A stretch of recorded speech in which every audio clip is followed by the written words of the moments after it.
All right, everyone, we start off today with the big news, which is that the strikes in Lebanon have killed the leader of Hezbollah. Nasrallah is officially dead. It's been confirmed by Hezbollah sources themselves. Apparently, there was an apartment building of some sort, and in the sublevel, Nasrallah was, holding an HQ down there. Israel just bombed the shit out of it and killed everyone in the building, collapsing it in the process, killing Nasrallah as well, and presumptively other Hezbollah leaders and members would have been there also. I think this was meant to send, and Netanyahu, by the way, rushed back to Israel actually right after this happened. He cut his stay in the Americas a little bit short. I have a feeling that this was more of an optical tactic than a strategic one. Because Hezbollah can always mint a new leader. It doesn't really matter. They have a chain of command, sort of like the average state actor. Hezbollah is a lot different from Hamas. They're going to be able to replace their leader. This was a statement by Israel, hey, look, it doesn't matter if you're in a foreign country, in a bunker or something like that. We'll kill you anyway. We know where you are. We're capable of taking you out. Unfortunately, a large number of civilians died as well in this strike. Iran is saying that this changes the situation and it risks a wider regional conflict. From the Israeli perspective, and again, full notice to everyone, I'll always say this when I address topics related to this war, I'm not Team Israel or Team Palestine or Team Lebanon, Hezbollah, any of these actors or non-state actors. I really don't care. I condemn the killing of civilians, but it's the nature of war, especially when you have opponents that tend to use human shields. From the Israeli perspective, it's like, well, we killed a bunch of civilians, but we got their leader. We made our message very, very loud and clear. We can kill you. There's nothing you can do about it. Apparently, Ayatollah Khomeini was in enough fear after this attack that he's been relocated as well.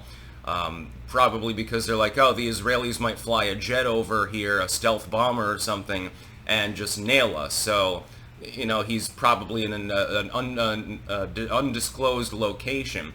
People the other day were referring to it as the Lebanese version of 9/11. I would note that Beirut already suffered catastrophic damage some years ago with that port explosion. Apparently they were storing explosive material improperly. Someone probably lit a fucking cigarette and then it went off like a goddamn atom bomb.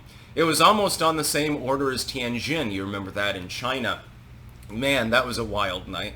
That explosion was insane. I mean, it literally was like, I think, 3 kilotons of blast or something. Beirut was pretty close. I think that was like 1.5 kilotons. So that's on the order of a small atomic weapon. And completely destroyed the port, ripped it apart, destroyed, half the downtown and stuff. So Beirut has some problems. It has for some time. There's street fighting and shit like that. Link in the description archive, of course, though. Nasrallah is officially dead. Israel confirmed it first and said, well, we killed him. And then Hezbollah came out and said, yeah, you got him. So they'll get a new leader. The war will continue. It's not like this is going to end the war. Hezbollah will just, again, get a new leader. It was more to make a point, I think. I think that Israel's point was basically, look, it doesn't matter where you go. If you're in this general region, in the general vicinity of our country, we can assassinate you at any given time.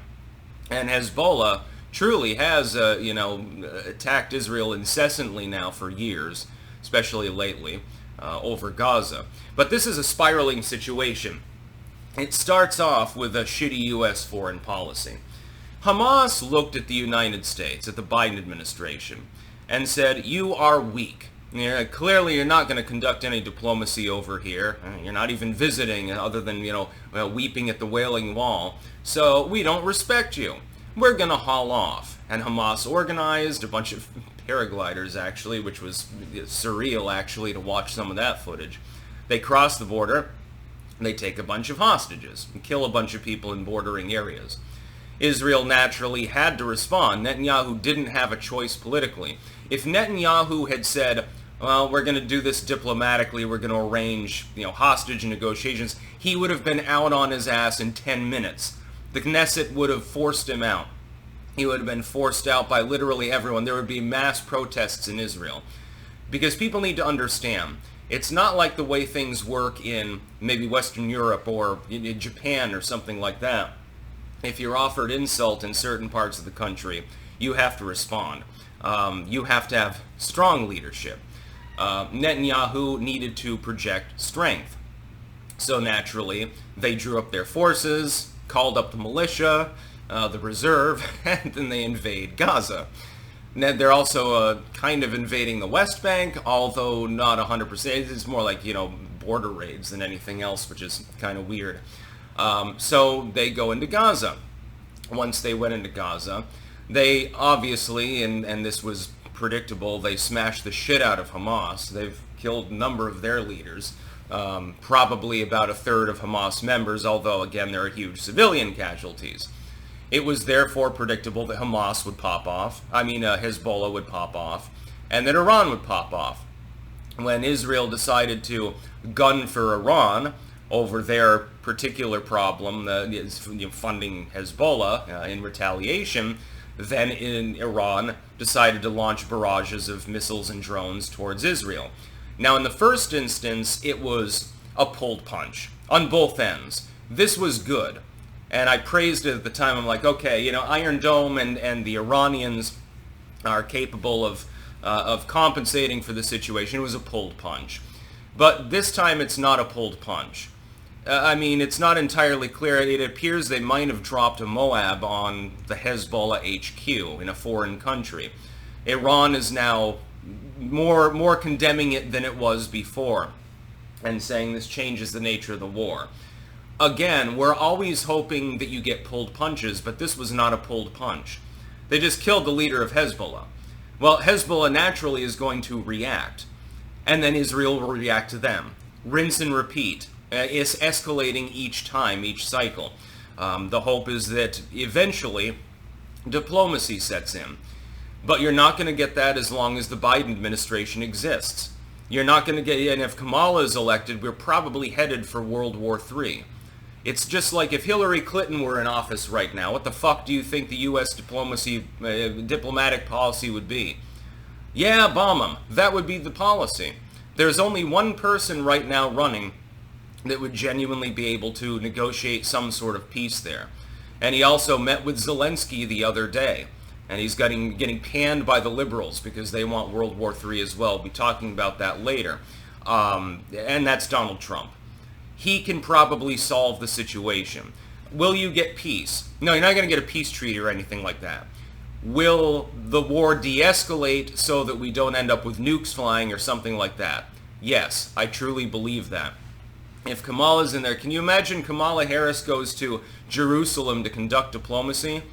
Yeah, she'll go to Jerusalem, she'll laugh at Netanyahu, anger him, she'll talk to the PLO leadership, she'll anger them. Anyone she conducts diplomacy with, basically, she'll anger anyway. People will be rolling their eyes behind her backs, regardless of what she says, and it'll be incoherent, trust me.